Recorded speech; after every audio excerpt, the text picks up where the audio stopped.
What up? What up? What up? You realize we are live. Are we live? Yes, we are live. Oh, thank you for telling me. You said, Greg, go live. Oh, okay. Sorry. Hey, everyone. Welcome to this live All Dolphins podcast on this Monday, December 11th, 2023. Somebody pointed out I said November on Saturday. Man, I'm losing track of time here. What happens when you get old? It's what happens when you miss me. Did you miss me too hard? Yes, and yet I managed to survive. Imagine that, right? How about you? Did you miss me? Of course. I miss listening to you. Okay. On that note, we will proceed very quickly, as we always do, with recognizing the player whose jersey number corresponds to the episode number. This is 157.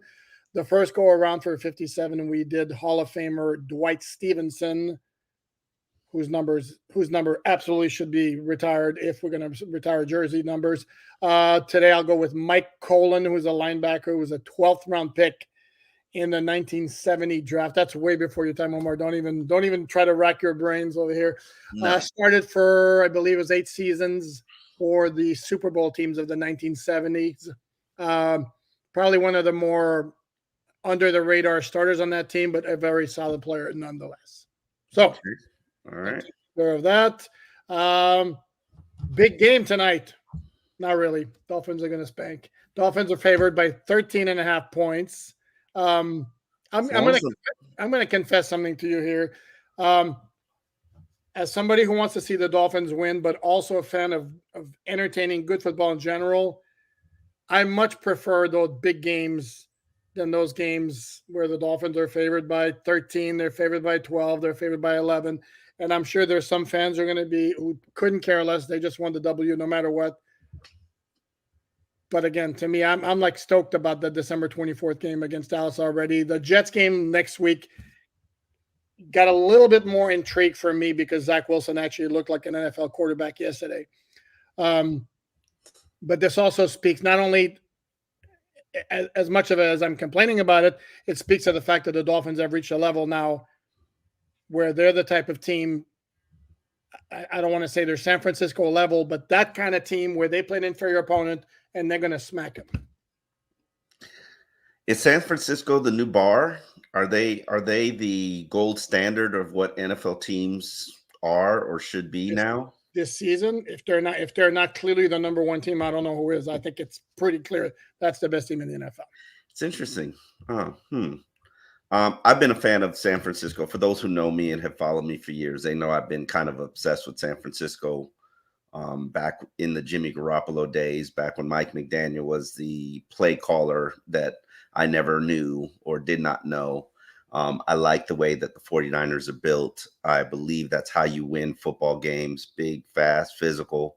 Talent everywhere on the roster. That's a great building mode. Sorry, go ahead. It's not just the talent; it's the style that you play. I mean, even what was it? Aaron Rodgers basically told Raheem Mostert, like, "I still hate you," or something like that. After they eliminated Green Bay on their way to the Super Bowl. Yeah, it's because Mostert hit him up for like 220 and 3 touchdowns or 4 touchdowns or something. Tough titty, says the kitty. I understand that, but it wasn't about the 49ers in general. That was directed strictly at Raheem. I hate what you did to my team. Yeah, but it's the style of play that I believe that leads to success. Even before we began this podcast journey, I used to talk about, okay, if the Dolphins can get a physical run game to balance out their offense and keep their defense rested, they can be something special. And voila, here we are. 5 point. I don't even know what it is this year. We're going to go back to that. And this is where I'm going to counter again, where you build a team with good players. And San Francisco, forget what style they play. They have studs everywhere on their roster. And then Kansas City won the Super Bowl and has been to the AFC Championship game 5 years in a row with a style that's completely different than that of the 49ers. But they have an elite quarterback. That's not fair. I throw out the elite quarterbacks because I think it becomes a lot easier when you have the elite quarterbacks like Brady and Patrick Mahomes. When you do that, then bad GMs can be hidden by the fact that their quarterback can compensate for what they're doing or what they're not doing. Like I look at the Chiefs and I watched some of that game last night. I didn't watch the ending, but I watched some of that game last night. I was still running those Wynwood streets. I'm sorry, but if you haven't looked at that roster all season and seen that you need an upgrade at wide receiver, or at least somebody who's reliable that you can count on, who's actually going to line up in the proper spots, something's wrong with you as an organization and as a team. Like, hello. But hey, keep riding what you're riding, keep doing what you're doing, because it's gonna be the anchor that holds you down.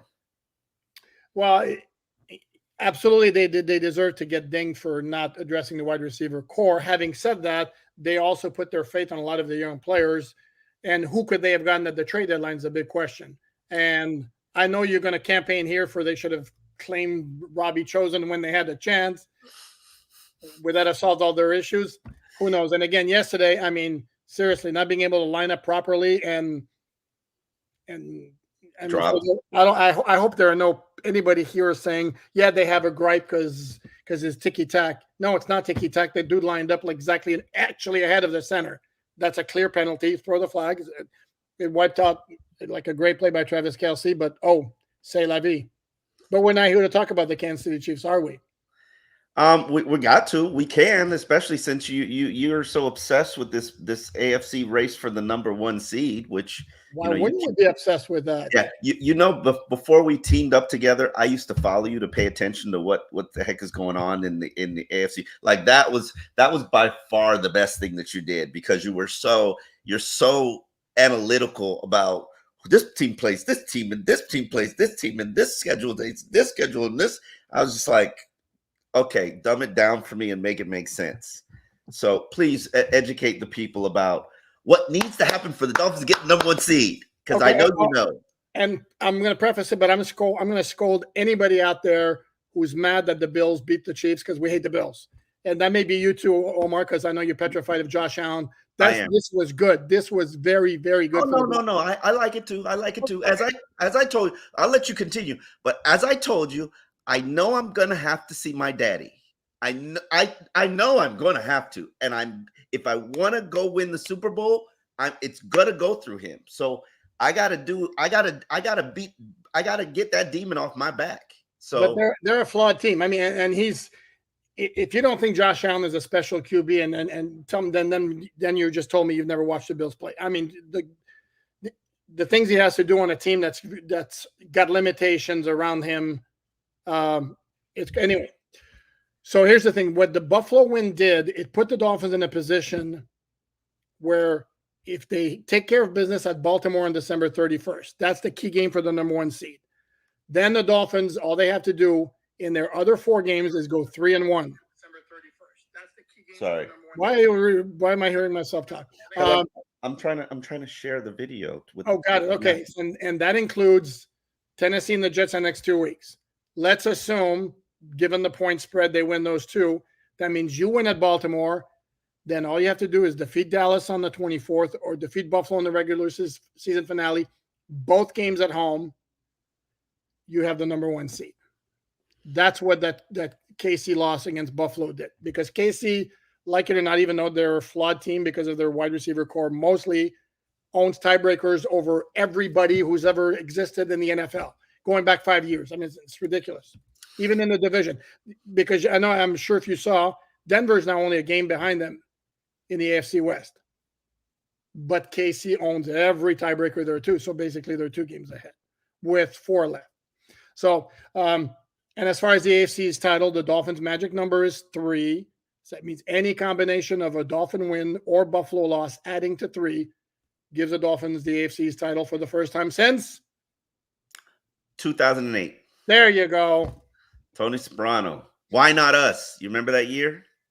Yes. That was the very slogan. good. Why good. Not us? So let me ask you this question. Buffalo's the only team you're worried about? That am I worried about? You mean in the AFC? Yeah. No, Baltimore's a good team, but it's not. There's no team right now. I look like, to me, San Francisco is clearly the best team in the NFL.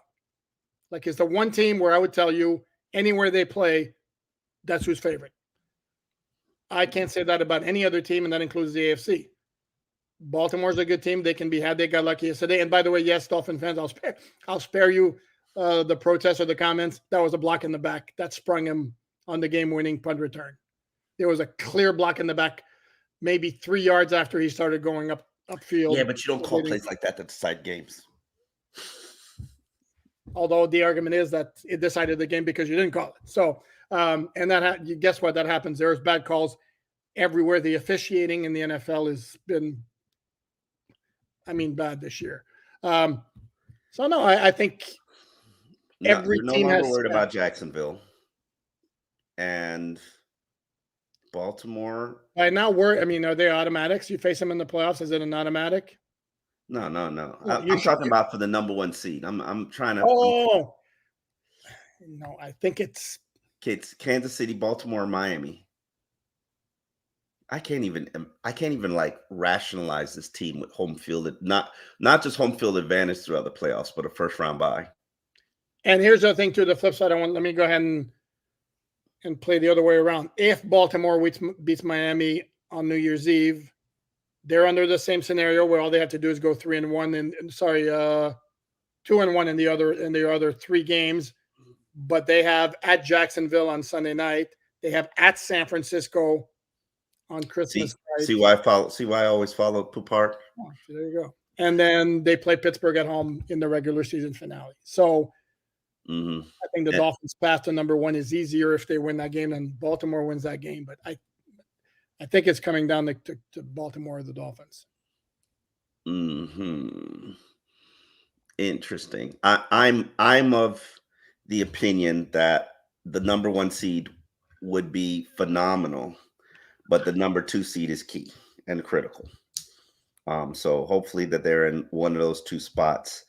They still got work to do. The first mission is to get to 11 wins before you get to that tough 3-game stretch to close out the season.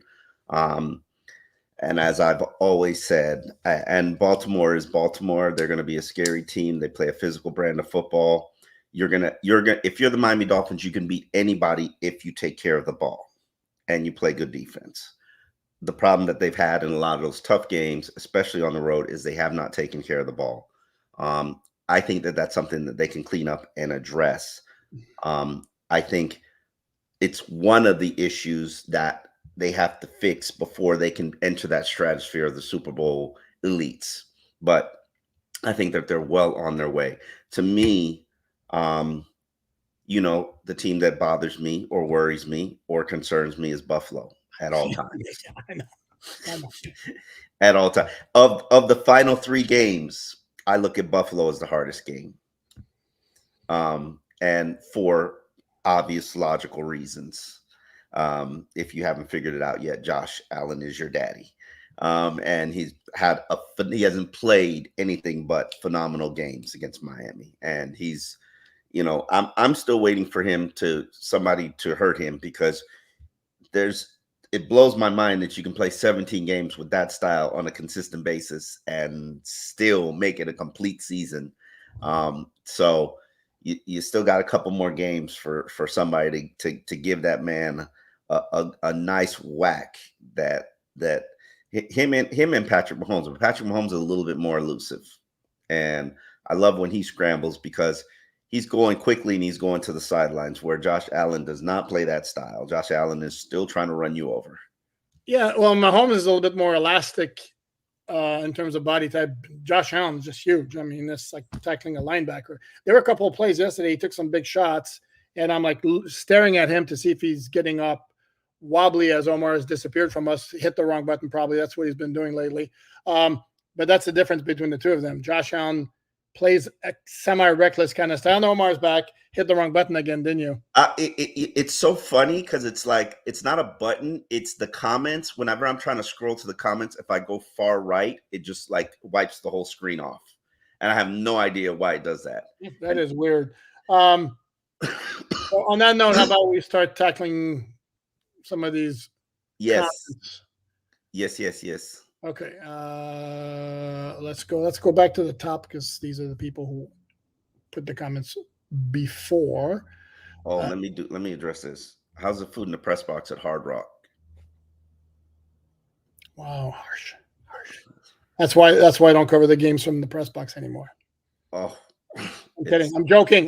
There are other factors which I have discussed before. Bless you.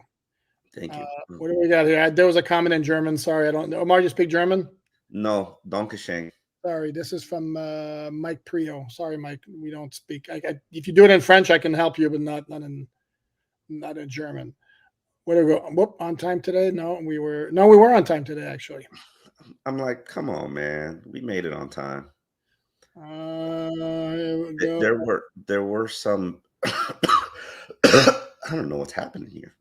I like this one here since I'm gonna longest game in NFL history. I was there. Crazy. Yes, the crazy Greek is referring to the last time Tennessee played at Hard Rock Stadium, which was a 2018 season opener. I wrote about it on alldolphins.com, where you can get all our content for free, including Omar's column that went up about an hour ago on the Dolphins and why Omar's a believer.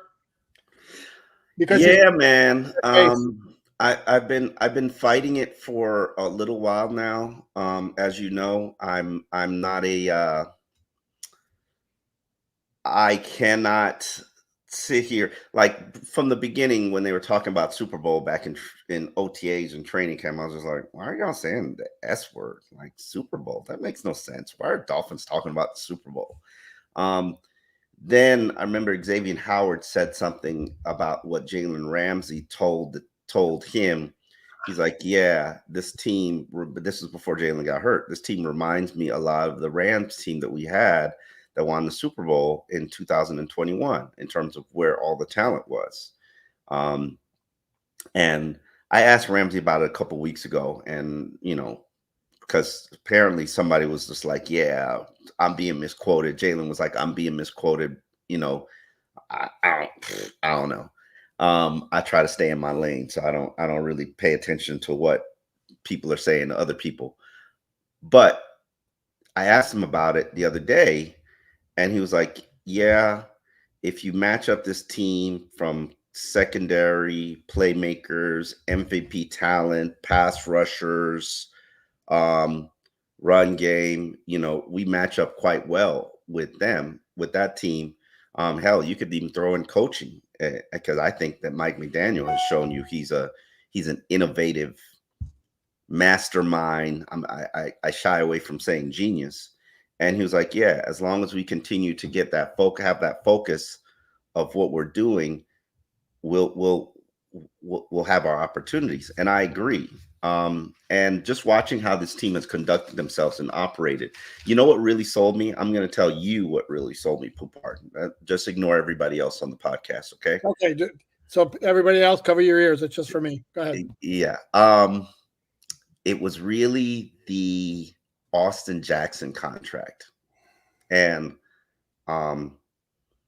yeah, just the way that they were celebrated and were happy for him. And it wasn't just Tua or Mike McDaniel or like, because we were here. Remember when we were here on the podcast, episode 32, and we're like, Austin, okay, I remember that one. Austin Jackson's like probably the top lineman in training camp. And remember when I was like, oh man, and he's kind of shutting down Jalen Phillips. I was like, oh, okay. And then he just kept practicing and performing well and new confidence and the team saw that transformation. They really empowered him, built him up, lifted him up. And when he finally got his contract, everybody celebrated. It was like a victory for everybody. And but that's what happens when you have when you're having in the midst of a great season and you don't have me guys in the locker room. Exactly. Think about this. 1/3, if not more, of that team is up next year and has their future unstable, doesn't know where they're going to play, doesn't know where they're going to call home. There's this much money left for everybody. They're going to have to just jump through tremendous hoops and circles. And Brian Shore, brother, you're gonna have to earn your money this offseason. And everybody's competing for the same dollar, but for everybody to just be so thankful and supportive and appreciative of what Austin Jackson received, it's like, yeah. And when Tua said he's not the only guy, it's a lot of guys coming up, and a lot of guys hopefully will be rewarded for their hard work soon. I was just like, man, this team really cares about one another. Okay, no, I agree. I agree there. Let me point out though, there's a report that apparently the salary cap is going to jump up to 240 next year, and the higher the salary cap is, the better it is for the Dolphins, considering they have a lot of guys to take care of. What is it projected at now? Because I thought it was projected at 240 to begin with. Now you're gonna make me look it up now. Then go ahead and look it up while I answer some of those questions. Okay, it's projected at 242. It was what? At a projection of 242, they're still shit. Ooh, excuse me, I apologize for my French. How did they? Oh, 36 million. Oh, yeah, Austin Jackson's number. They're 36 million over, 36.7 million over the cap. I haven't looked at what. Okay, so it's not projected at 240 right now. No, I'm not. No. This is with a projection of 242. Omar, I'm talking about the NFL. The NFL league-wide salary cap for each team would be 240 million. Okay. Yeah, and you're 36.7 million over the cap. I understand, but as the higher the salary cap goes, for every team, the more leeway it gives the Dolphins. Let's move on from that. Hold on. You do realize the projection that this is working off is $2 million over what the projection is. No, I understand that. I understand. You're not telling me anything I don't know there. Yeah. I want to acknowledge just because I had Grant. Thank you, by the way, and you will acknowledge Grant. I was on there before Omar was. Put some respect on Joe Flacco's name. Wow. Because you were dogging 311, 3 touchdowns yesterday. I listen, Joe Flacco's a former man crush player for me. So I've always been a Joe Flacco fan. But let's not pretend like he hasn't been done for years with the Jets. But yes, he has been resurrecting that Browns team that apparently looks like they're going to be making a playoff push. Well, they always had the defense. Doesn't matter. Basically, it's get a quarterback who gets out of the way and make plays at times when needed. Then you're going to be there. Is not a call. Jackson deal not reported yet? Not a call. Oh, thank you, Omar. Let me read the question. Read the question. To take from 1st and 10, what is the best Christmas gift Omar and Poop have received? Hope you and your families had a great Christmas. Do you want me to go first? Yeah, you do. I can only think of one off the top of my head. I don't know the name of it. It was when I was a kid. It was a little bowling game. That it was, I don't know. It was like table-sized bowling game, and the pins would be held up with a lever that you would slide on one side, and they would be tightened on strings, and then you would roll this little ball down that little lane, and then they would go up, and then you would reset it. And that, for some reason, that stuck in my mind. I'm very low maintenance, as you can see. I remember when this is back in the era where you only had one TV per household, or maybe you had 2 TVs. I got a 13-inch television for Christmas one year, and that's what I played my Nintendo, which I bought with my own money because my parents were not going to support me getting a Nintendo. It's funny, my brother got a computer and I got a Nintendo. They were more focused on him doing his schoolwork, and me, I had to buy my own gaming system just because, I that wasn't educational. But anyway, let me not talk about my childhood scars. But I remember playing that television so much, eventually it caught on fire. Oh, geez. Okay. Yeah. Did you leave it on overnight? No, I was playing video games with it so much it caught on fire. I don't know why. My mother will tell that story to this day. But like, I played video games so much, my television caught on fire. Like literal fire, like smoke fire. My video game story is I played the original Pong, the first thing that ever came out, but I don't recall that as being a Christmas gift. But that thing was awesome because we'd never seen anything like that before. Yes, I'm old. I like this question. It's interesting. JP Dar, is it doom and gloom for Miami if we somehow lose a game or win a close one? Doom and gloom in the sense of the number 1 seed if the Dolphins lose. I don't know if a doom and gloom is a little strong of a term for me, but yeah, I would be bad if they win a close one. No, that wouldn't be bad. Just take care of business, win the games that you're supposed to win, and I would say win one of the final three, if not two of the final three, and you'll be all right. You'll be fine no matter what scenarios you're in. Um, that's my glass half full perspective, which everybody who knows me knows that I live in.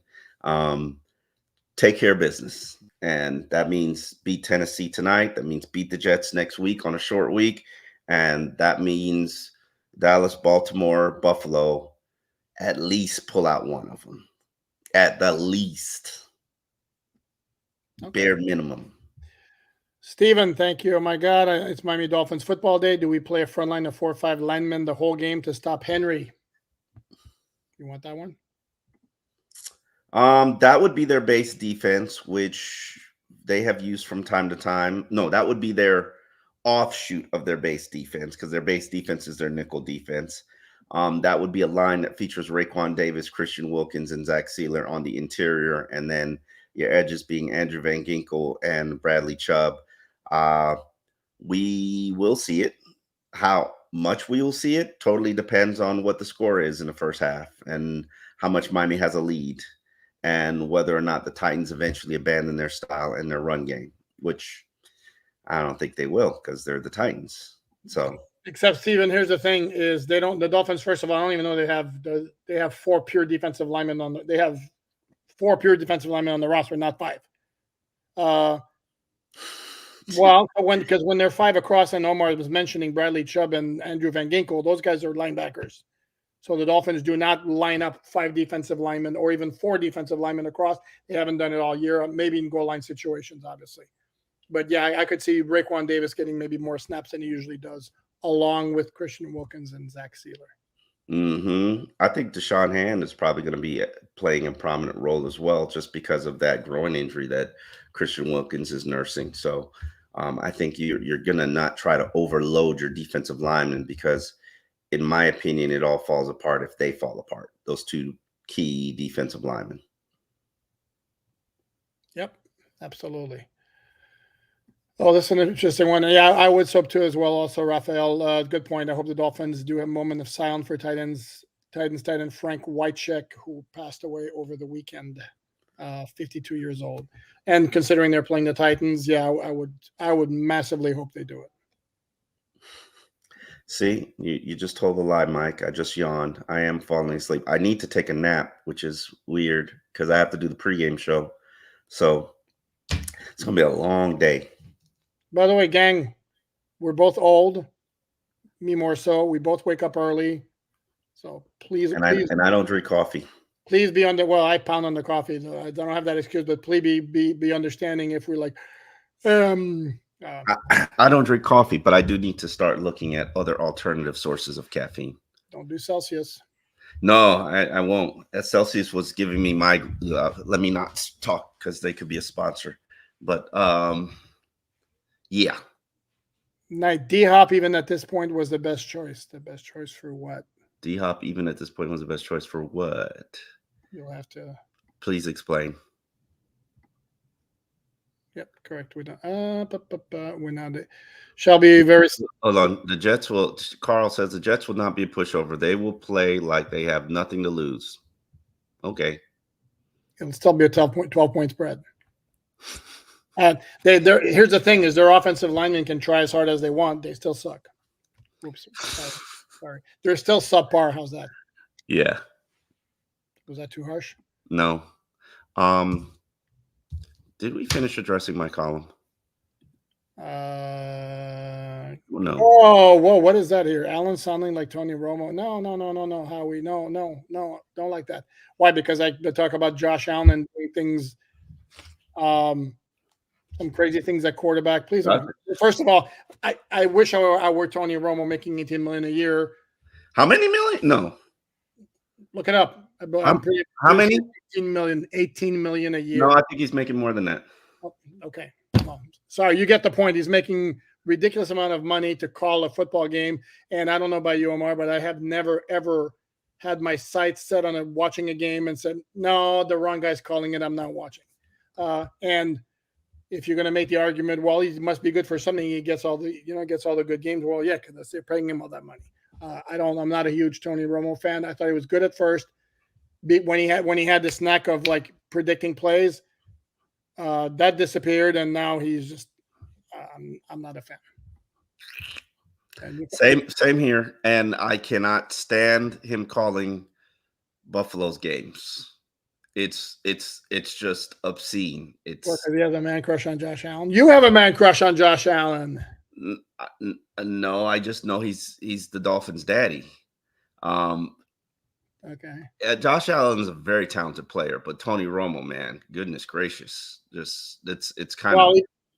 He has a man crush on Patrick Mahomes too. He's gushing all over the place. I'm going to put this up here because I have to address it. Alfredo Allen doesn't like Tua as a player. We should know this by now. He will say that's not the case, but whatever I will say is fans like you annoy me, Alfredo. I'm going to be honest with you, who always pound on this stupid narrative. I don't like Tua. Give it up. Seriously, give it up.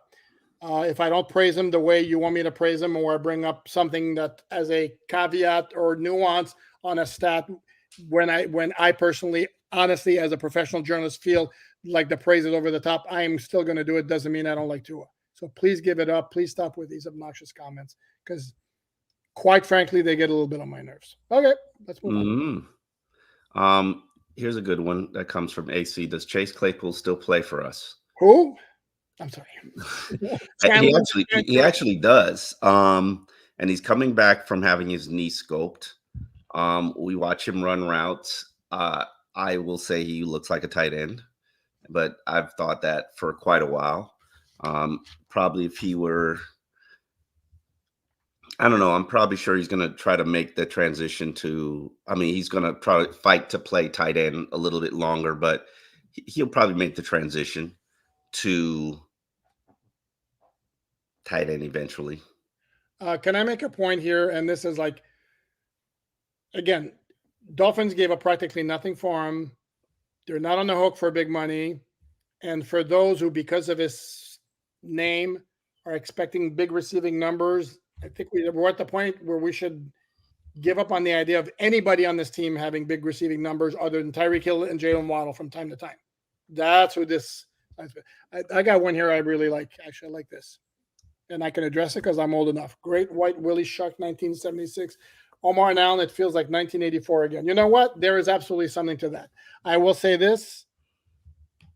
They're better rounded than they were in 1984. They're much better on defense, number one. They have a better running game they did in 84. And as good as their passing game is, even by the standards of the day, if you translate to this year, so maybe you give 84 the edge a little bit. But this, to me, this is a much better rounded team. And that 84 team, of course, started 11-0, got the 14-2 number one seed in the AFC. It's the last time the Dolphins had the number one seed.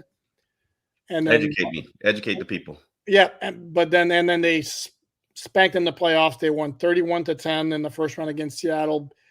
Faced Pittsburgh in the AFC Championship game after Pittsburgh upset Denver, spoiling a Marino Elway matchup. Dolphins spanked the Steelers 45-28, Marino beating his hometown team, but then they got beat in the Super Bowl by clearly the best team in the NFL, run no weakness anywhere, and that team was the San Francisco 49ers, which again stands as the best team in the NFL right now. So that's a good call, by the way. Great White Willie. I have no context to give you because I don't remember any of those teams because I was too young. Zero. So take Alan's word for it, or have your own. Or maybe I made it all up. Yeah, maybe I made it all up. No, I'm just kidding. I'm going to answer this because. Hold on. Oh, go ahead. Sorry. Aloha from the beautiful islands. Much respect to anybody from Hawaii. Cameron Good, what's going on with him? Major contributor on special teams and. Major contributor on special teams. Pretty much. Jay, if they need another pass rusher, it's going to be Jason Pierre-Paul. I'm curious to see if Emmanuel Ogbah gets leapfrogged on the depth chart by Jason Pierre-Paul this week. I think his sack last week is going to allow him to continue to maintain his playing role. However, I will acknowledge he's got to get better against the run. But hey, listen, he did, he did a podcast. Raheem Mostert is entering the podcast field, and he had Emmanuel on. I saw one clip, and Emmanuel talked about adversity and fighting through adversity, and I was just like, yeah, man, because I've said this the whole season. I don't think anybody has been through, like, if you list the players who've been through like a lot this season. A lot of adversity, a lot of struggles, a lot of mental anguish, and a lot of mental pain outside of the injured players. And I wouldn't even put Jalen Phillips at the very top of the list. I put Emmanuel Ogbah there because correct, in terms of his role disappearing based on what he's done in the past. I agree. This guy has gone from multi-year starter. He's the highest paid player on the team to a guy who barely plays. And in his 160 something snaps, 5 sacks and an interception. So it's clear he's not a scrub, because you scrubs don't get 5 sacks. No, he's a decent pass rusher again, but you mentioned it. He's not good against the run. Isaac, in this scheme, I don't like that, because that wasn't a knock on him early in his career. I don't know what happened, but I'm going to acknowledge that it is an issue. Okay, good. Let's move on. Good. You want to move on from everything? Yes. Somebody suggested you deserve the mint for your 2008 being the last time the Dolphins won the AFC East title. So there we go. That was a layup for me. Come on. Well, it was your second year on the beat. Isaac, thank you for the contribution. Thank you both for your hard work and consistent work. What are your opinions on Mahomes complaining about referee calls? They usually get favorable calls. Wasn't a fan of it because it's crystal clear that it was a penalty. And like you said, and I put out a tweet and I forgot to put hashtag sarcasm because I joked that, we can understand the Chiefs bitching because they never get calls. I'm joking. They always get calls. So, it was a bad look, and there was some suggestion that he was letting out all the frustrations he's felt all year from his wide receivers mucking up games all over the place. And especially, wouldn't you know, it would have to be Kadarius Toney who lines up, who doesn't figure out how to line up. I mean, brother, that kid, you know how I feel about him. Yeah, he's not doing anything to win you over, is he? No. By the way, when there's these pauses here, we're scrolling through the comments. It's funny, you guys never mentioned health at this time of season. It's literally the only thing that matters. Don't we mention health all the time? Mike, really? Are you serious? Like, don't we mention health all the time? December. Tell us you're a first-time listener without telling us you're a first-time. And I know you're not, Mike, so I don't know, man. I don't know if you're having a good glass. We mention health all the time. Like, are you kidding me? Yeah, I don't understand. Like, what makes you think that the salary cap? Okay, somebody reported it's 140 million, 440 million.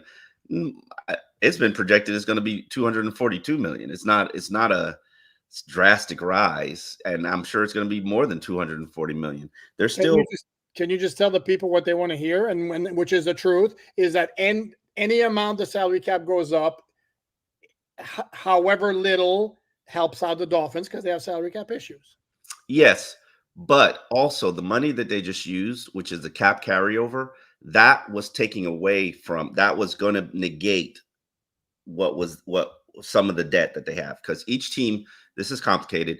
There is a salary cap for the team, and then you get to carry over what you didn't spend from previous years, which is your cap carryover. Well, the Dolphins have spent every gosh darn dollar this year, so they have no cap carryover, which is why their cap has gone up. The numbers that I'm seeing on both websites, Over the Cap and Spodek, are not accurate, primarily because the Austin Jackson details on the deal have not been reported. I've got a call in to get the detail of the deal when it's reported to the league. And then everybody will be able to do their accurate projections.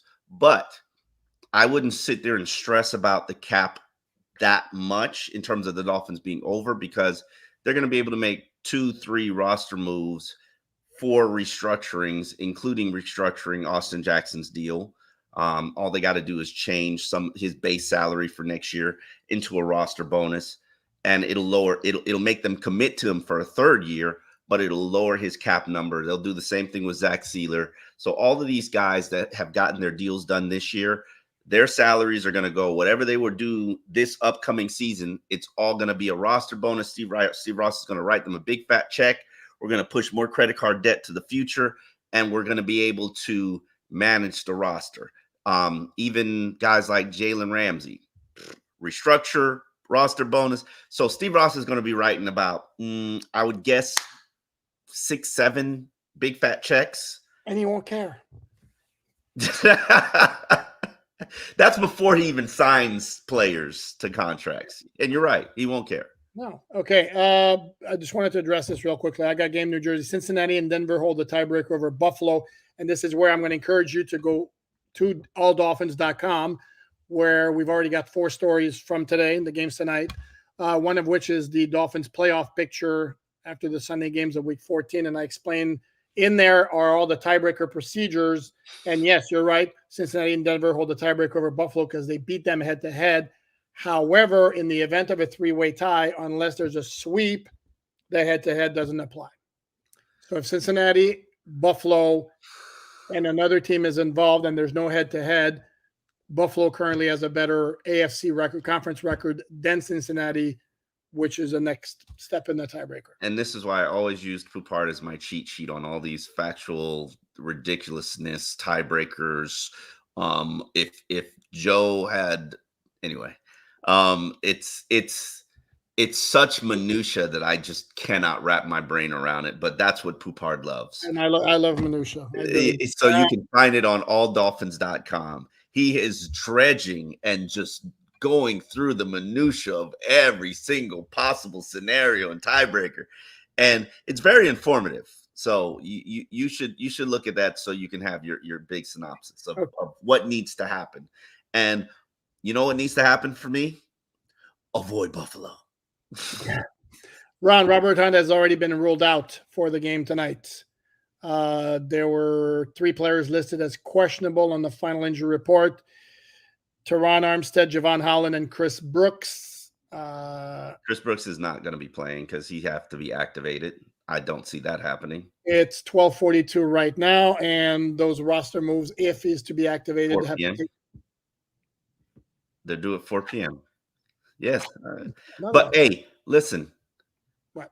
I have a list of storylines for this game that are important storylines. You want to hear it?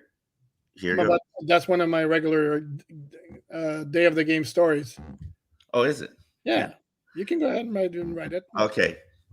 Duke Riley being elevated into the blue dot player, and understand the significance of the blue dot player. Green dot player. Yeah. Why did I say blue? I have no idea. I know it's not blue. Oh, maybe a little subliminal stuff here going on. Oh, bro. I had an Expos hat I was going to wear for you too. Are you serious? Oh man. Oh totally man. Forgot. I might get emotional. I see that. No Teron Armstead. I don't think he's going to be playing in this game, but could be wrong. We'll see. We're on Teron watch. Raheem's pursuit of 1,000. Obviously, he got probably the lowest workload he had last week, and it's justified because Raheem needs to be rested for the final stretch. Is Achane going to step up and elevate and contribute as a prominent player again, like he was early in the season? Tariq's pursuit of 2K, is he on pace? Van Ginkel, is Van Ginkel still ginking? I like that. To game. I like that. Tua, no turnovers. And then Liam filling in at right guard and the re-imaging of the offensive line. Okay, one quick thing I want to say though. Yes, part sir. of the reason with Raheem getting very few carries at Washington is they also wanted to get Achane into a groove. That's I think it was Frank Smith told us that. Mm-hmm. Mark, Bay Area fan since 1981 Chargers Finn game. I haven't had this much fun watching football since the Marino days. I love the podcast. Finns will win Super Bowl if Tua Psyche is good after Flores. Tua Psyche already is good. Tua Psyche is good. So that's Tua, not going to be the determining factor. That's established. That Tua Psyche is, and dude, if you've been watching him press conferences, his demeanor and all that, the hard knocks, dude is in a great place, mentally, professionally, you name it. He's just in a great place. Those psyche issues are done. I don't know about that. No. Hear me out. You have to contradict. No. I said what I said. I think he's confident and he knows he's good, which is something that Brian Flores made him doubt. I think his psyche is, I think Tua still beats himself up a lot because he's such a perfectionist in terms of elevating the level of his team. And I think if he doesn't play well in one of those critical 3-game stretch, I think that he can put himself in a rut. And so I don't think it's in his past. I think he's got to learn how to take a quarterback's mentality and wipe the mistakes away, wipe the struggles away. And I think he struggles to flush it. I don't know. I don't know if that falls into the category of psyche. I mean, that's to me the point that Mark was bringing up is that Flores kind of was beating him down and not showing a whole lot of confidence. And ever since Mike McDaniel came on board, and I would add that Tyreek Hill's played a role in that as well. And I'm sure there are other players, but they have built up his confidence. They have, shown their support. They're publicly behind the scenes and everywhere. And that issue to me that's way in the past. Mm-hmm. Okay.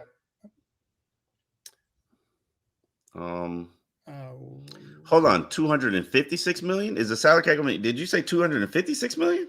I said it was going up. I thought the figure I saw was 240. I could be wrong. Been wrong before. Will be wrong again. If it's going up to 256, that's a lot. That's a huge, massive jump. There you go. No, I don't know because I haven't seen any stories like that. Jerome, see, that hurts my feelings when it's addressed. We're doing a podcast, you and I, and it's addressed strictly to you. So go ahead, Omar. That's rude, Jerome. Sorry. It's rude. I've never been to Florida, let alone South Florida. Who has the better weather? Hawaii? I don't know. Hawaii or Florida? I have no idea what the weather's like in Hawaii. Who's got better? Hawaii? Guess what? I've been to Hawaii and I'm not answering because you asked Omar. Stop being petty. No. I better food. Clearly, I think it's South Florida from the variety that you're gonna get. I think South Florida, London, Spain, New York, those are few of the cities, maybe Los Angeles, few of the cities where you're just going to get a smorgasbord of different ethnicities and cultures and types of food. You get everything. So I don't know if you get that in Hawaii. I'm going to be the bigger man, even though I was offended. I'm going to be honest. Again, this is the All Dolphins podcast, not the Omar podcast. No offense, Omar. Am I wrong? Where's the lie? I've been to Hawaii twice. Went in March. Nice. Damn, you a baller, shot caller.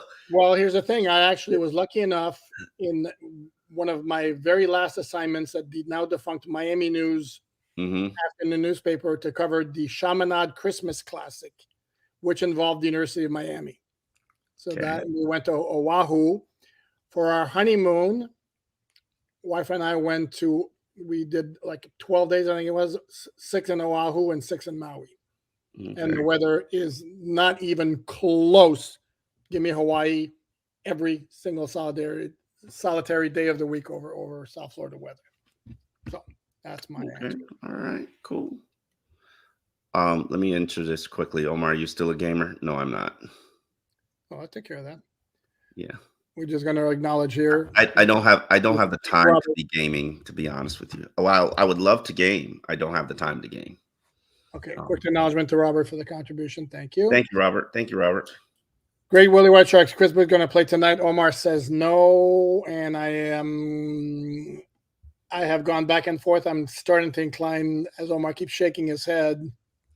Who you don't even say it because I know you're going to say it. Like, it's happening one time or another. What Omar is referencing is the fact that if Chris Brooks gets moved off IR and activated to the 53-man roster, somebody has to go.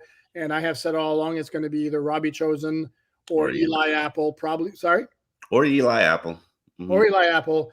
Probably Robbie Chosen because they don't need 7 wide receivers on the roster. But I'm thinking maybe it doesn't happen today. And I will argue and fight to my death to explain to you that Robbie Chosen is on the roster because if something did dare happen to Tyreek Hill or Jalen Waddle, Robbie Chosen is the only player on the team that can keep the offense consistent with who they are and what they do.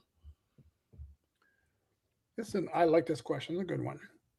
What's the most deflated you guys have ever felt after a Dolphins game or season?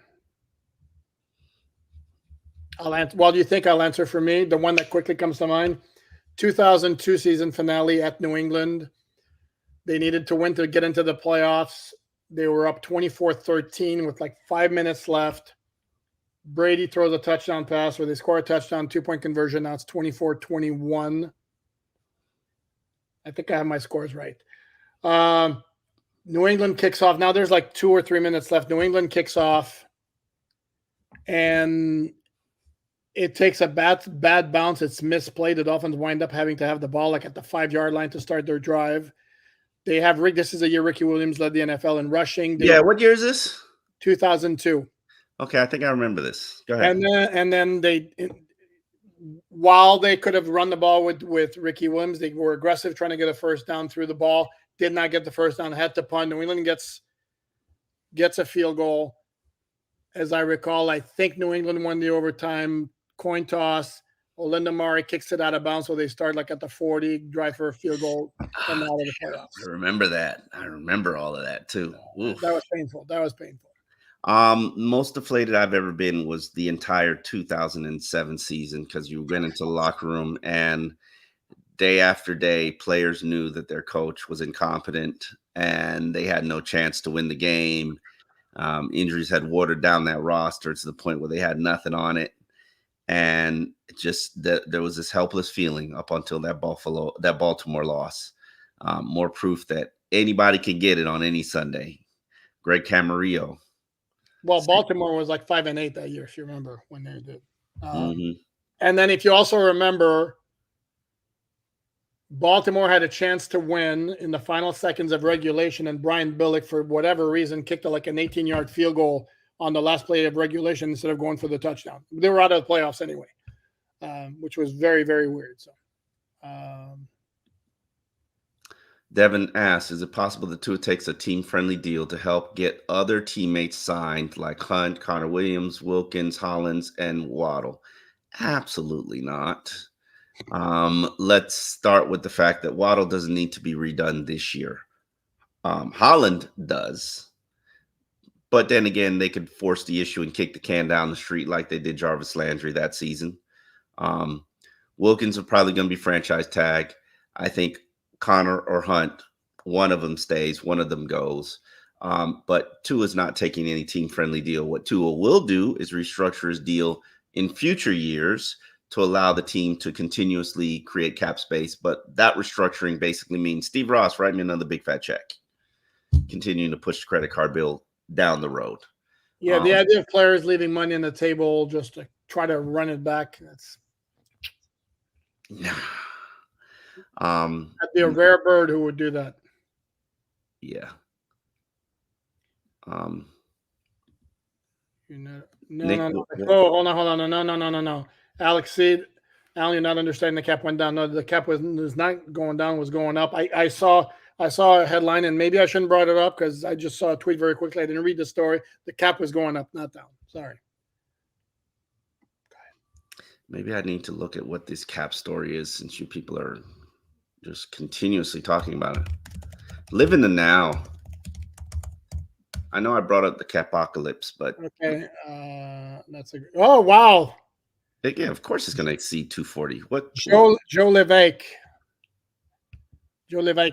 Everybody knows, like what? There's a report that the cap's going to exceed 240. Everybody in the world knows the cap's going to exceed 240. Like, what's the news? You're interrupting my moment with Joe here. If you actually recall what the game was, if you can give me the name, you'll be my hero for a while.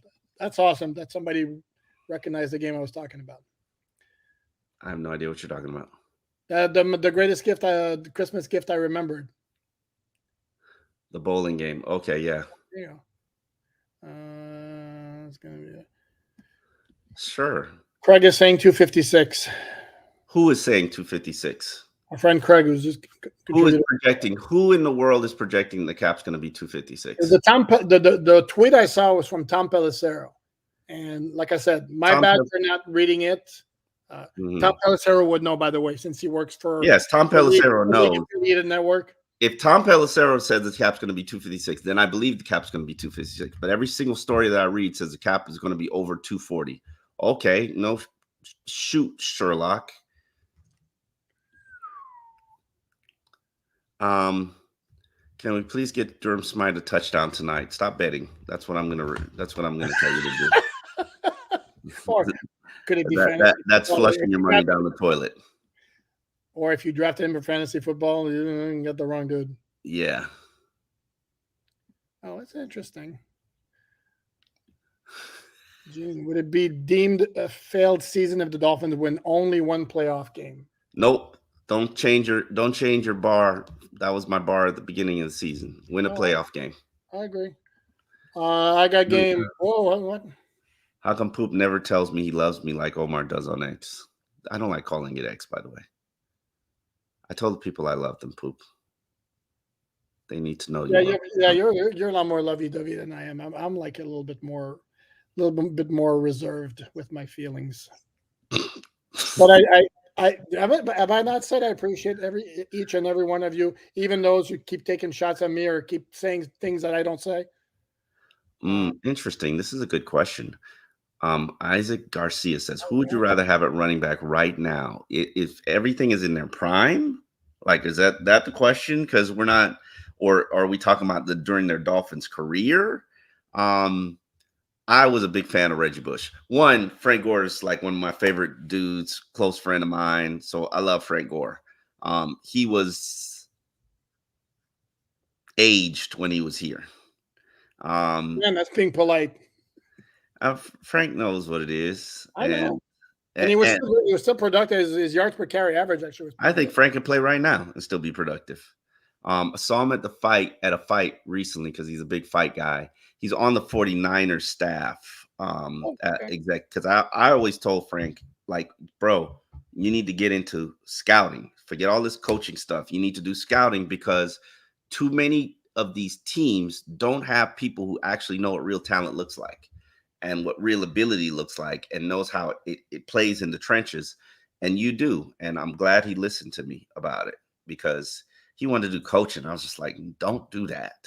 Don't do that. Have a life. Go be a scout because you can make a difference for an organization. Okay. So your answer here would be Reggie Bush? Yeah, my answer would be Reggie Bush. I like Raheem, but man, Reggie Bush was everything. Reggie Bush added everything. Yeah. What you going with? I'm not so sure I wouldn't stick with Raheem because Raheem has an element of physicality to his running style that Reggie didn't have. That's a very strong point. Very strong point. And both of them have speed. Mm-hmm.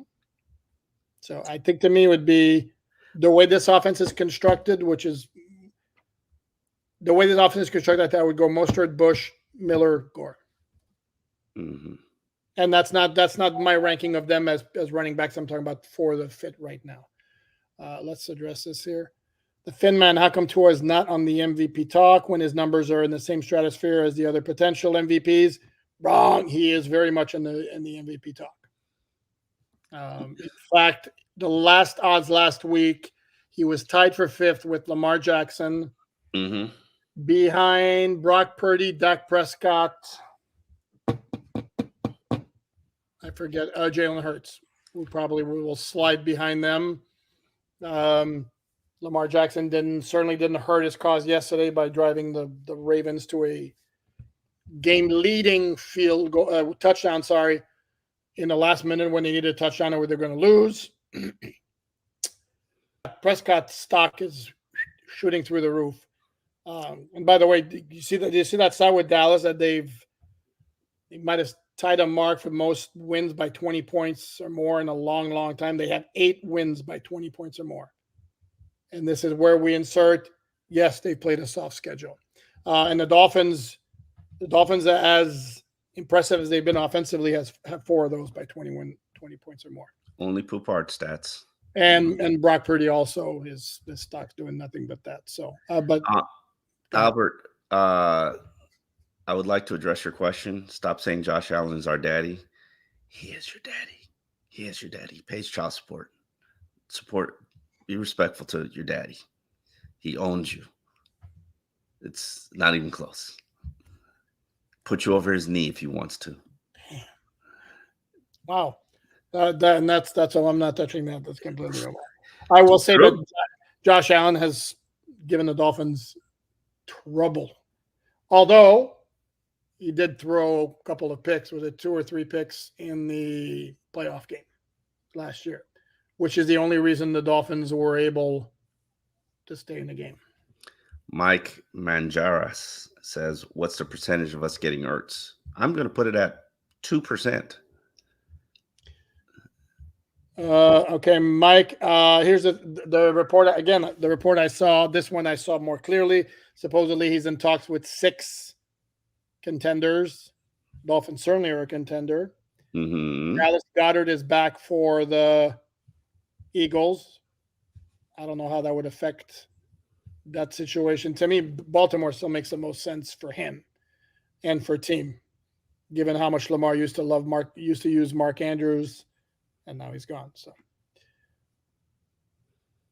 didn't I say this, true Fin fan? Didn't I say, like, enjoy the season, enjoy now, don't worry about the cap later? Like, they'll figure it out.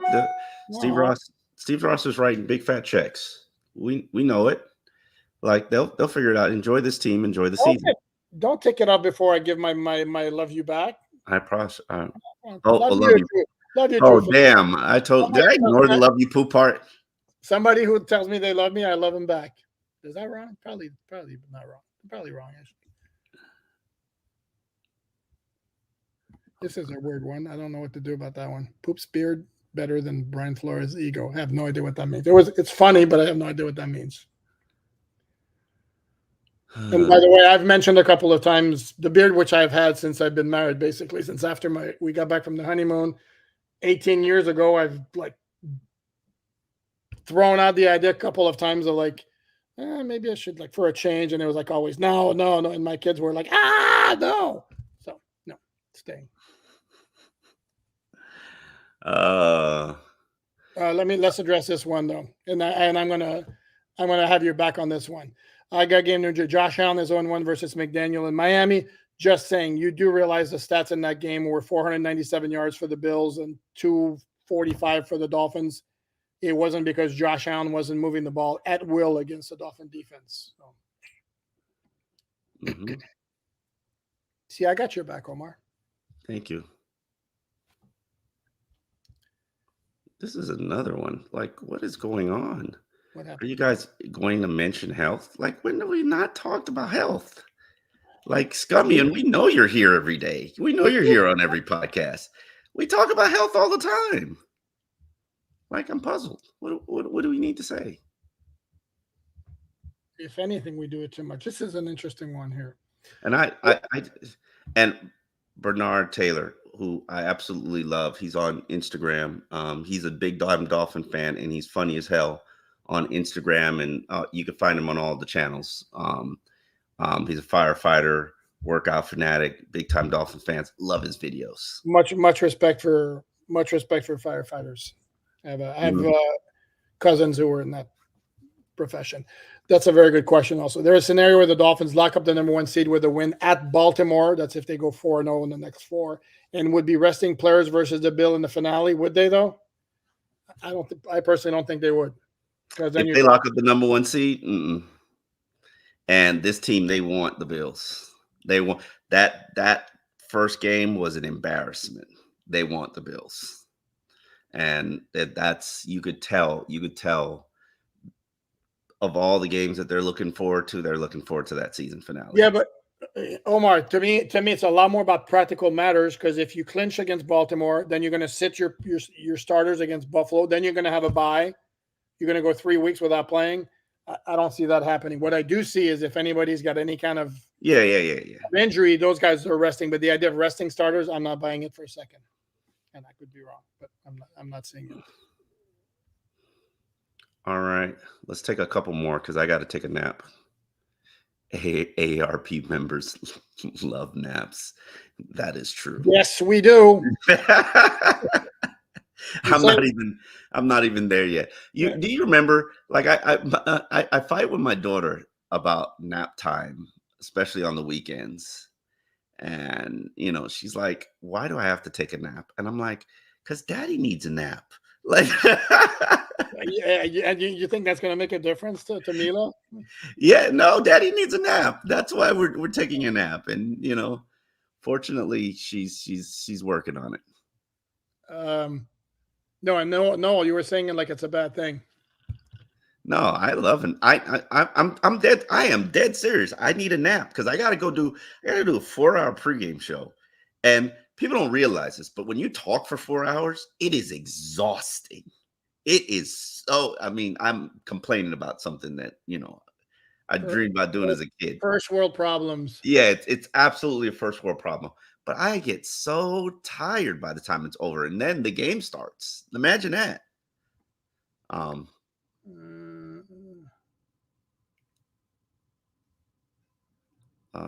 What's up, Fins, tonight? I'm trying to find questions because you have to go take a nap. I know. 252 million for 2024 and by who? Reported by who? True Fin Fan 78. Please tell me who is reporting 252.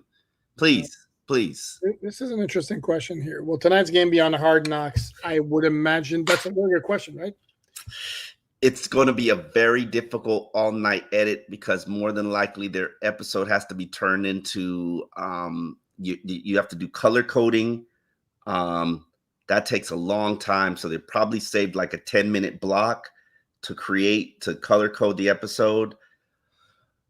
Yes, because they cannot. Yes, but it's going to be probably the roughest night of their year. When I'm talking all-nighter, sucks to be them. I'm sorry. It's gonna be tough, but they probably cut up the episode already and have it up until game. Probably will be editing in the truck as the game goes on and have stuff sent to them at halftime. And they are going to be doing an all-nighter, so they can probably have the episode turned in, I'm guessing, at 10 or noon. Okay, I want to address this one here just as a point of information here. Same gentleman or lady who just asked the Hard Knocks question. 2 and Derrick should split MVP if we go number 1 seed in the end. The way they changed the voting a couple of years ago, the number of voters is still 50, but it used to be that the 50 voters would vote for one player, and that'd be it. I think it was started in 2021. Now they vote 1 through 5, and then they do a point tabulation. So the odds that you're going to have the exact same point, and it's 5 points for first place, 4, 3, 2, 1. The odds that you're going to have the exact same point total for 2 players, pretty long, I would imagine. Answer this one. Is Javon Holland playing tonight? Oh, crystal ball. Yes. I'm going with no. You said no, right? Yeah, I said no. There's a mint on the line for that. I just don't see the need. I don't see the significance. Especially with I don't even know what the knee issue is or what's going on, but I just don't see the benefit to it. Oh, Drew Rosenhaus reported it that it's going to be 252. Okay, there you go. I mean, Drew would kind of know, but is Drew would be hearing it from agents, but is Drew really a credible source that I want to cite? The Drew Rosenhaus said the salary cap is going to be 252. Not that I'm doubting it, but I think he might have a notion, dude. Seriously. Yeah, I mean, no, because you know what it's tabulated on? It's tabulated on revenue. Yeah. Which there's no way that they can tell the exact revenue. Now, could it be? Sure. They can estimate and then get. By the way, and you don't think this? You're telling me, hold on. You're telling me for it to be 252 because of the split, you're telling me that that's 10 million more. Every team has made 20 million more this season than they made last season over what the projected revenue is. They've made $20 million more over what the projected revenue is. That would Every surprise single team. you. That would surprise you. Well, dude, everything's pooled. I know, but that's ridiculous. On average. On really? Yeah. I mean, this league is like, okay. They're printing money. You're right, but that's ridiculous. That would be sorry, Omar. Poupar, you never get over trauma, and Flo put some traumas into his life. You put trauma in my life, but not including the T in my last name. So now I'll never get over it. 3 years from now, we will revisit this, and I will still be traumatized. Sorry. Just kidding. Here's the thing. I get you with trauma, but when you've had for the past, 18 months, constant positive reinforcement, you're the man, we love you, you're the guy. Tua is the most accurate passer. This Tyreek saying, tell him that. Tua is my MVP. Tua, you're our man. You're going to get it done. I think at some point, I think Tua has moved on past that. I could be wrong. I'm not a psychologist. I hated psychology in college. Hated that class. There's a good question for you, Poop. Go ahead. Because you're a hater. Oh, why do you hate my Dolphins so much? Love y'all. Oh, we love you, Jean-Pierre. I don't hate the Dolphins. I was going to say the answer is no. Same here. I hold them accountable. That's what I do. And this is a very good team, as you could find on a podcast that on a episode that we just put up. A column that we just put up, where I'm basically saying that the Miami Dolphins are a Super Bowl caliber team, which is something that if you follow this podcast, I have been terrified to even say, will acknowledge, won't admit. I'm starting to believe it now. And you can find that column on alldolphins.com. You can find it on my timeline. I'll tweet it out when I'm finished. Would love for you to read it. I don't know. Poupard has not been shy about saying it. So there. No, and I would just say here's the difference. With two professional journalists who have done this for a very, very long time. It's not if us not taking out the pom poms and going like this, or the waving with the little banners makes us haters, then okay, we're haters. But I take objection to that statement. Mm-hmm. All right, brother. We got to get out of here because we've done now this podcast for 72 minutes. Well, we can make it 3 if there's 3 more minutes if there are any other fresh questions. Okay, let's see. It's an interesting one here. I don't know if it's that interesting, but we appreciate you and Poop. You're so much better than you were first when you first got here. Now, one of my favorites, Poop and Big O2. Can you tell us how you developed your craft? That's just for you. That's just strictly an Omar question. Boo. No. Go ahead. I don't even know what I'm doing anymore. I'm just finally he admits it. I'm just learning every day. You know what I tell young writers, young podcasters, young journalists, young social media influencers? Find your voice, be authentic, be yourself. When you do that, people will gravitate to you. If you're not authentic and you're not yourself, and you're somebody you're pretending to be, people are going to hate you anyway. So at least make them hate your real self. And just be original. And hold on. What am I missing here? For anybody who might go to the game, we have all stadium parking is sold out and no day of parking will be available for the game tonight. Fans without a prepaid parking pass are encouraged to use rideshare or take the Bright Line. Okay. For me, I would give you the 2 pieces of advice I would have is make sure when you have opinion, it's well researched and not just off the cuff. And then number 2, never make it personal, which is why I take such offense whenever the whole Poop is a Tua hater crap comes out because I don't make it personal.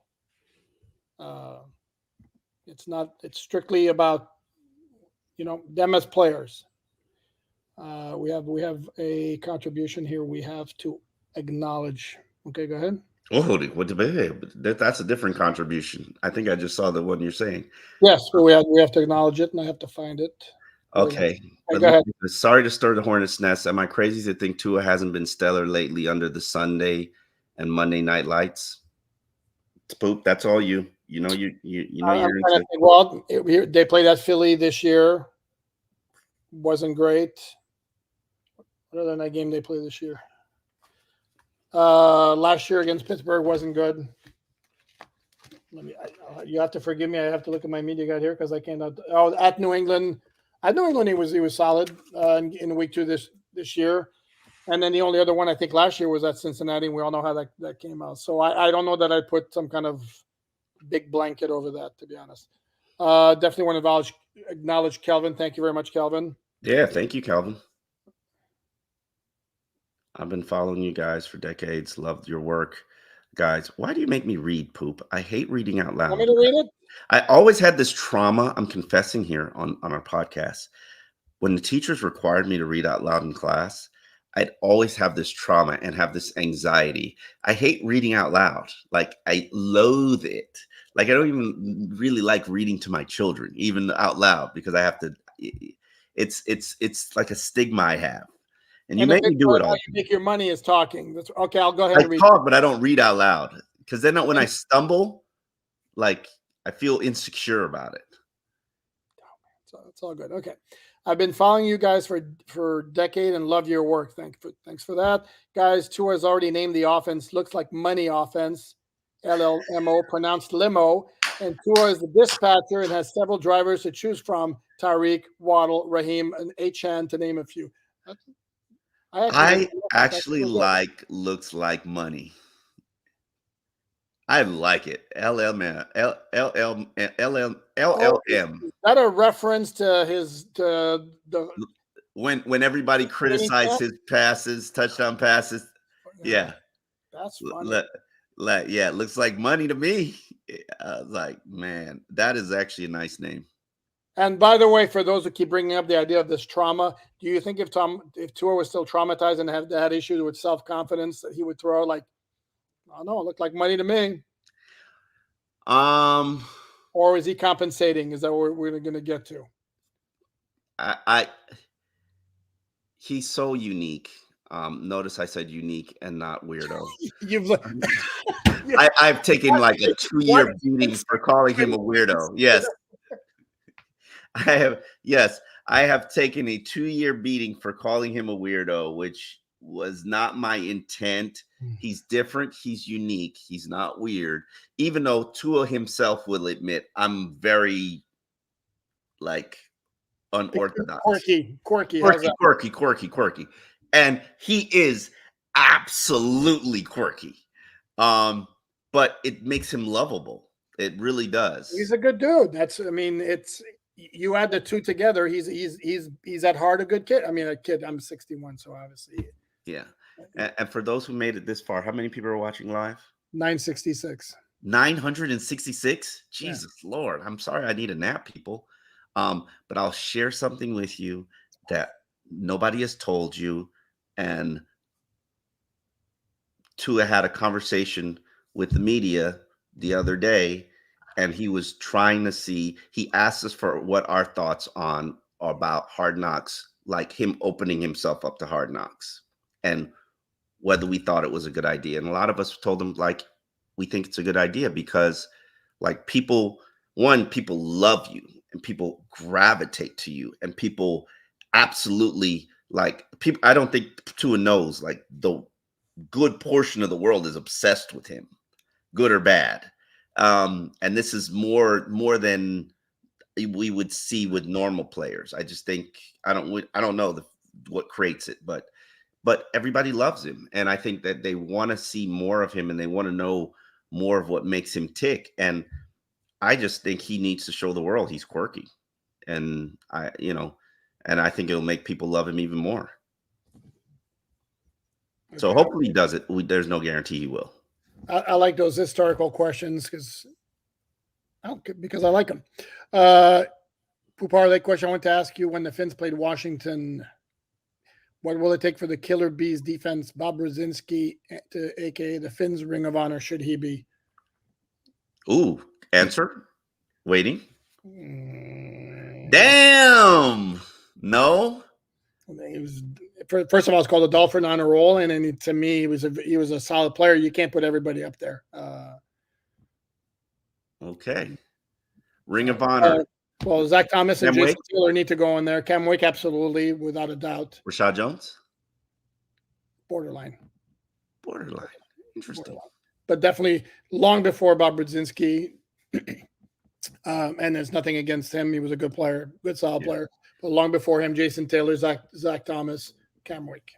Also, I wanted to address Tua does not watch Hard Knocks because he didn't even know Andrew Van Ginkel was featured on it. By the way, Tua lives in his world with blinders on, which I absolutely love, and I think it's very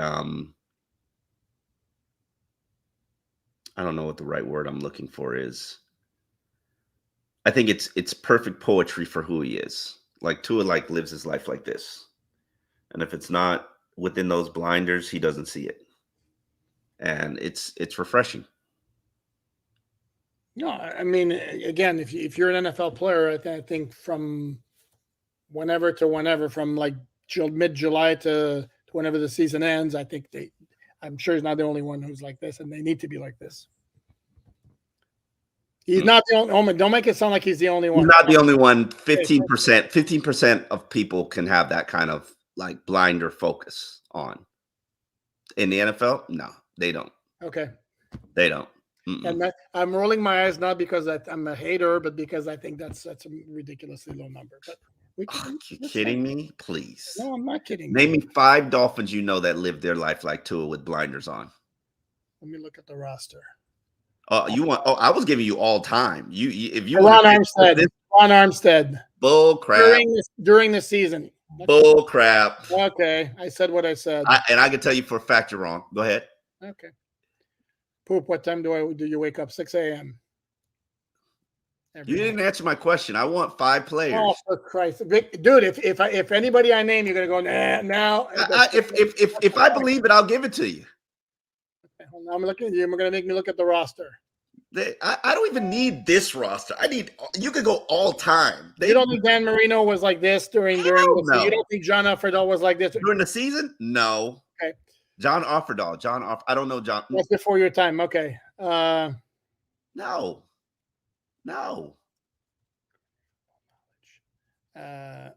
Dude, I'm not engaging you in this because anybody I mention, you're gonna poo-poo. So what's the point? No, I like. Okay. All right. Why don't you take that question now? Which one? You already pooped on Bob Brzezinski. You pooped on Bob. There you go. Brzezinski often comes up on the top of the list of Dolphin players who never made a Pro Bowl but should have. Well, if you never made a Pro Bowl, should you really be in the Dolphin honor roll? And let me double check because I'm not sure about that. You want to look for other questions, or we're going to call it a day, or what's the deal? You're my Bell Ring of Honor. No. Yeah. I would love to know what Yermine Bell is doing like right now. They're players that I often think, like even Charles Clay. I would love to know what Charles Clay is doing right now. Like they're just things. Kenny Stills, even though I've seen some of the things he does on social media and I'm not commenting on it one way or the other, but Kenny Stills is such an interesting guy. Even though we never really got along, we had a level of respect for one another. Who, Kenny Stills? Yeah. I like Kenny Stills. Billy Batson saying Ricky Williams was focused during the season. And of course, you're going to say no. Ricky Williams was never focused on anything. Ricky Williams' focus jumped around to everything. Like Ricky was taking holistic healing classes during football season. You want to talk about him being focused? Like, come on, bro. Like he was learning how to be a masseuse during the season. Come on, bro. Like, okay, but Seriously? But no, dude, you're like making it sound like Tua does absolutely nothing outside of football during football season. He plays music. Okay, and it's yeah. I don't know what to tell you, but okay. Jay Cutler was focused. That's funny. I'm sorry, that's funny. You got to put it up there. Jay Cutler was focused on not getting hurt. That's what Jay Cutler was. That's funny. All right, we got to get Yeah, out. on that note. Yeah, I appreciate everybody who comes, who watches, who contributed.